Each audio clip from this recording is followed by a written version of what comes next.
Hello दोस्तों, जैसा कि आपको इन्फॉर्मेशन है, अब हरियाणा में एक पक्की नौकरी पाना तो एक सपना ही बनकर रह चुका है, क्योंकि कहीं ना कहीं सरकार एक कच्चे कर्मचारियों को लगाने में लगातार जुटी हुई है और पक्की वैकेंसी पर अभी तक सरकार का कोई फोकस नहीं है। आपको इन्फॉर्मेशन है, सीईटी भी अभी तक 2020 से 2025 तक सिर्फ एक बार हुआ है। अब आपने थंबनेल में देख लिया, हरियाणा कच्चे कर्मचारी 1 मार्च नए नियम, खुशखबरी। एचकेएन कच्चे न्यू लेटर, धमाका खुशखबरी 2025। हरियाणा कच्चे कर्मचारी न्यू बिग ब्रेकिंग आज है 1 मार्च 2025। और अगर आप हरियाणा कौशल रोजगार निगम में लगे हुए हो या जॉब पाना चाहते हो, उसके अलावा कच्चे कर्मचारी हो, अडोब बेस पर डीसी रेट पार्ट टाइम या अन्य किसी भी प्रकार की आउटसोर्सिंग पॉलिसी पार्ट 1 पार्ट 2 में लगे हुए हो, तो फटाफट से चैनल को सब्सक्राइब कर लीजिए। व्हाट्सएप ग्रुप और टेलीग्राम ग्रुप का लिंक डिस्क्रिप्शन में है, आप उसे भी फटाफट से ज्वाइन कर लीजिए। जी हाँ दोस्तों, अगर आपको किसी भी प्रकार की कोई भी सरकारी स्कीम, सरकारी योजना या कच्चे कर्मचारियों का कोई भी लेटर या कोई भी इंफॉर्मेशन या कौशल रोजगार निगम की नई पुरानी वैकेंसी का कोई भी आपको जानकारी चाहिए, तो आपको अपने यूट्यूब पर सर्च करना है जॉब रॉकेट एवन।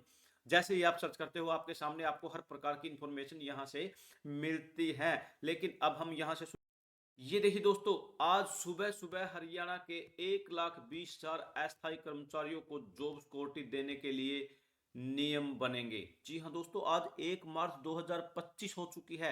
मुख्यमंत्री नायब सिंह सैनी देंगे कमेटी की रिपोर्ट को मंजूरी। सरकार ने वरिष्ठ अधिकारियों को कमेटी गठित की थी। नियमों में अस्थायी कर्मचारियों को कॉन्ट्रेक्चुअल एम्प्लॉयज की परिभाषा में यू किया जाएगा स्पष्ट। सरकारी संगठन की परिभाषा में फिर स्पष्ट किया गया। उसके बाद नंबर 3, इनको डिटेल से देख लेते हैं। पहले देख ले, अगर एक से ज्यादा विभागों में किया है काम तो यूं होगी गणना। लेकिन थोड़ा ब्रीफली यहां से देख लेते हैं। इन नियमों में स्पष्ट होगा आउटसोर्सिंग पॉलिसी पार्ट 1 पार्ट के तहत लगे अस्थायी कर्मचारियों को भी मिलेगी जॉब सिक्योरिटी। यहां पर ये देखिए दोस्तों, यहां क्या बोल दिया गया है, इसको थोड़ा हरियाणा 1,20,000 अस्थायी कर्मचारियों को जॉब सिक्योरिटी देने के नियम बनेंगे। सरकार ने सीनियर आईएएस अधिकारियों को कमेटी गठित की थी। कमेटी ने कई बैठकें करने के बाद नियमों का मसौदा तय किया, मुख्य सचिव को प्रस्तुत कर दिया। मुख्य सचिव अनुराग रस्तोगी ने ये नियम मुख्यमंत्री नायब सिंह सैनी के पास मंजूरी के लिए भेज दिए हैं। मुख्यमंत्री की मंजूरी मिलने के बाद नियम अधिसूचित हो जाएंगे। इन नियमों से स्पष्ट होगा कि आउटसोर्सिंग पॉलिसी पार्ट ए के तहत अस्थायी कर्मचारियों की जॉब सिक्योरिटी मिलेगी। सरकार ने जो अधिनियम अधिसूचित किए हैं, उसमें कहीं भी आउटसोर्सिंग पॉलिसी ए का जिक्र नहीं है, इसलिए काफी विभागों के अफसरों ने उन कर्मचारियों को जॉब सिक्योरिटी नहीं दी है जो आउटसोर्सिंग पॉलिसी पार्ट ए के तहत लगे हैं, मगर वे हरियाणा कौशल रोजगार निगम में पोर्ट नहीं हुए और विभाग बोर्ड निगमों में ही कार्यरत है। नियमों का ये मसौदा अधिकारियों ने तैयार किया, उसमें स्पष्ट किया कि अस्थायी नौकरी पर कार्यरत वे कर्मचारी भी हैं जो आउटसोर्सिंग पॉलिसी पार्ट ए के तहत लगे हुए हैं। हालांकि अधिनियम में भी लिखा हुआ है कि कोई भी अस्थायी कर्मचारी जिसके पास 15 अगस्त 2024 को 5 साल हो गए, उसका वेतन 50,000 रुपए से कम है, तो उनको जॉब सिक्योरिटी मिलेगी। मुख्यमंत्री नायब सिंह सैनी ने कई बार प्रेस कॉन्फ्रेंस और जन सभाओं में किया कि आउटसोर्सिंग पॉलिसी पार्ट ए के तहत आउटसोर्सिंग पॉलिसी पार्ट 2 और हरियाणा कौशल रोजगार निगम में लगे अस्थायी कर्मचारियों को जॉब सिक्योरिटी दे दी है, मगर वास्तविकता यह है कि आउटसोर्सिंग पॉलिसी पार्ट ए के उन कर्मचारियों को जॉब सिक्योरिटी नहीं मिली। उन्होंने हरियाणा कौशल रोजगार निगम में पोर्ट नहीं किया। उनके 5 साल में 15 अगस्त 2024 को पूरे हो गए हैं और 50,000 से कम वेतन है। मुख्यमंत्री नायब सिंह सैनी ने मुख्य सचिव राजेश पुल्लर का भी उद्देश्य यही था कि 50,000 रुपए से कम वेतन वाले 5 साल की सेवा पूरे करने वाले सभी अस्थायी कर्मचारियों को जॉब सिक्योरिटी दी जाएगी। लेकिन यहाँ क्या बोला गया है, पहले एक से अधिक अगर डिपार्टमेंटों में काम किया है तो यूं होगी गणना। नियमों के मसौदे में उच्च अधिकारियों ने स्पष्ट किया कि अगर किसी कर्मचारी ने एक से ज्यादा विभाग में कार्य किया है तो उसकी कम से कम 5 साल की सेवा तय करने के लिए सर्विस की यू गणना होगी। अगर किसी कर्मचारी ने किसी विभाग में 3 साल काम किया है और उसे 240 दिन का वेतन मिला है, मगर चौथे साल ब्रेक के कारण उसको 240 दिन का वेतन नहीं मिला है, मगर पांचवें और छठे साल में 240 दिन का वेतन मिला है, तो उसकी 5 साल की सर्विस गिनी जाएगी और यह जॉब सिक्योरिटी का पात्र होगा। इसी तरह अगर एक कर्मचारी एक विभाग में चपरासी की 3 साल नौकरी और 240 दिन का वेतन प्राप्त हुआ, मगर बाद में वह हट गया और उसने 3 साल पूरे मान जाएंगे।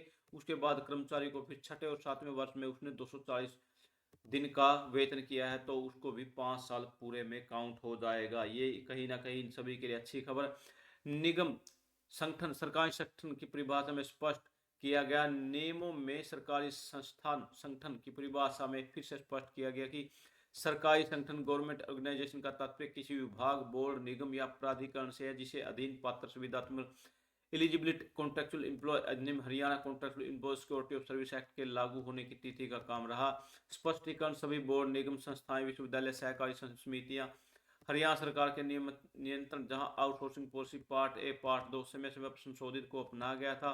कर्मचारियों के पदों की शर्तों के साथ साथ विभाग में मंजूरी प्राप्त की थी। वे सरकारी संगठन इसके अंतर्गत आते हैं। नियमों का जो मसौदा तैयार किया है उसमें अस्थायी कर्मचारियों को कॉन्ट्रैक्चुअल एम्प्लॉय की परिभाषा में यूं स्पष्ट किया। कॉन्ट्रैक्चुअल एम्प्लॉयज यानी अनुबंध अधिकारियों से तात्पर्य है कि उन व्यक्तियों जो पूर्णकालिक आधार पर अनुबंध पर काम कर रहे हैं और आउटसोर्सिंग नीति में 1 या पार्ट 2 के तहत हरियाणा कौशल रोजगार निगम के माध्यम से भी सीधे संबंधित विभाग द्वारा तैनात हैं। और एक लेटर ये भी साथ में आ चुका है, the Haryana contractual employee security of service act amendment यहाँ पर दे दिया गया है। यहाँ दी ऑर्डिनेंस में be called as Haryana contractual employee security of service amendment यहाँ दे दिया गया है। यहाँ यहाँ क्या बोला गया, in explanation to clause number 3 Haryana contractual employee amendment in word a calendar year in word during a period of 1 year contractual service shall be यहाँ पर ट्रीटेड कर दिया गया है। मैं इसको बिल्कुल डिटेल के साथ दिखाने वाला हूँ। यहाँ पर ये अधिसूचना 11 फरवरी 2025 की है। हरियाणा संविदात्मक सेवा की सुरक्षा संशोधन अध्यादेश 2025 हरियाणा संविदात्मक सेवा कर्मचारी, यहाँ पर यह अध्यादेश हरियाणा संविदात्मक कर्मचारी सेवा की सुरक्षा के लिए है। यहाँ पर एक कैलेंडर वर्ष में शब्दों के स्थान पर संविदात्मक सेवा की 1 वर्ष की अवधि के दौरान शब्द प्रस्थापित किए जाएंगे। यहाँ पर ये दे दिया गया है। जी हाँ दोस्तों, डायरेक्ट बोल दिया गया है कि 240 दिन का 1 साल के अंदर वेतन उसको मिलना सबसे ज़्यादा जरूरी है। ये भी देखिए दोस्तों 11 फरवरी 2024 का ही दिया गया था हरियाणा गवर्नमेंट बजट। कुछ नहीं है इसके अंदर, क्या दिया गया, हरियाणा बिजली विभाग की तरफ से था ये। हरियाणा संविदात्मक कर्मचारी सेवा की सुरक्षा संशोधन अधिनियम यहाँ दे दिया गया, केवल ये हिंदी में दिया गया है। ये देखिए दोस्तों, यहाँ पर एक दिन पहले का ये लेटर था चंडीगढ़ का 28 फरवरी 2025 का Haryana government human resource department. यहाँ पर ऑल एडमिनिस्ट्रेटिव सेक्रेटरी, मैंने वैसे तो इस पर ऑलरेडी वीडियो बनाई हुई है, इससे पीछे वाली video regarding Haryana contractual security of service act contractual employees act. यहाँ अमेंडमेंट यहाँ पर दे दिया गया है। The Haryana contractual security service of act 2000 notified in legislation यहाँ दे दिया 6 दिसंबर 2024 को पिन क्लोज साथ में अटैच की गई थी। यहाँ पर वेरिस यहाँ पर were received from contractual person with regard amendment of word calendar year of 1 year contract service explain to below section number 3 के अंदर यहाँ पर दे दिया गया है। After careful consider amendment this way of an ordinance a copy notification, यहाँ इसके साथ में वो लेटर भी साथ में अटैच किया गया है। इसके अंदर मीन्स डायरेक्टली ही आपने यहाँ पर देख लिया, तो सुबह सुबह का आपको ये तो आपने देख ही लिया 1,20,000 अस्थायी कर्मचारियों की अब कैसे सिक्योरिटी मिलेगी, क्या क्या प्रोसेस रहेंगे, बिल्कुल पूरी डिटेल के साथ मैंने आपको यहाँ पर दिखाई दिया। लेकिन आपको पता है अब बजट भी पेश होना है, बजट में क्या क्या बोल दिया गया है। यहाँ पर हरियाणा के मुख्यमंत्री नायब सिंह सैनी 13 मार्च को पेश करेंगे अगले साल का बजट। प्रदेश सरकार ने विधानसभा को सत्र की 9 बैठकों को भेजा, शेड्यूल 10 दिन की होगी, छुट्टी 7, 8, 9, 10, 11 ये सभी की सभी प्रदेश सरकार की विधानसभा सचिवालय को यह भेजा। सत्र का शेड्यूल यहाँ पर छुट्टियाँ दे दी गई हैं।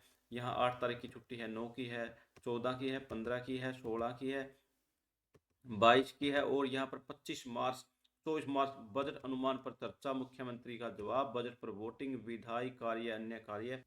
लेकिन वो क्या रहता है, कौन इसके अंदर संतुष्ट होंगे वो अलग बात है। यहाँ सभी की सभी इन्फॉर्मेशन यहाँ दे दी गई है। 7 मार्च से 25 मार्च तक रखी जाएगी, मगर इनमें सिर्फ 9 दिन का सत्र कार्रवाई चलेगी, जबकि 10 दिन की छुट्टी रहेगी। यहाँ पर सब का सब मेंशन कर दिया गया है। थैंक यू दोस्तों, नमस्कार।